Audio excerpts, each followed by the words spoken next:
रोज रोज लहान मुलांच्या डब्यात काय द्यायचं, नाश्त्याला काय बनवायचं, हा सगळ्यांचाच प्रश्न आहे. चला तर आज आपण एक रेसिपी बघणार आहोत. ती लहान मुलांना पण टिफिनसाठी सोपी आहे आणि नाश्त्याला पण खूप छान लागते. चला तर इथं मी 1 वाटी ज्वारीचं पीठ, 1 वाटी गव्हाचं पीठ, अर्धी वाटी बेसन पीठ घेतलेलं आहे.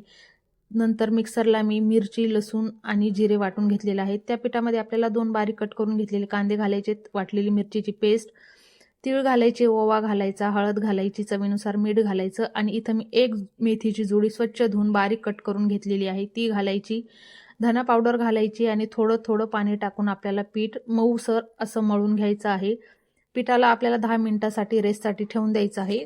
त्यानंतर आपल्याला इथं पोळपाटावर मी सुती कापड घेतलेलं आहे, ओलं करून घेतलेलं आहे. त्याच्यावर पिठाचा एक गोळा घेऊन आपल्याला धपाटा असं थापून घ्यायचं आहे. तुम्ही तुमच्या आवडीप्रमाणे लहान मोठे धपाटे बनवू शकता.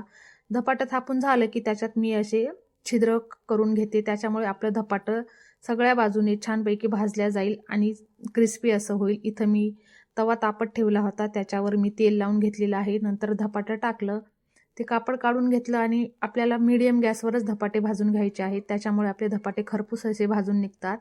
आलटून पलटून छानपैकी धपाटं भाजून झालं की तुम्ही गरम गरम धपाटं आणि दही एकच नंबर लागतं. तुम्ही नक्की ही रेसिपी ट्राय करा. रेसिपी आवडली असेल तर चॅनलला नक्की फॉलो करा. यूट्यूबवर पाहत असाल तर नक्की चॅनलला सबस्क्राईब करा.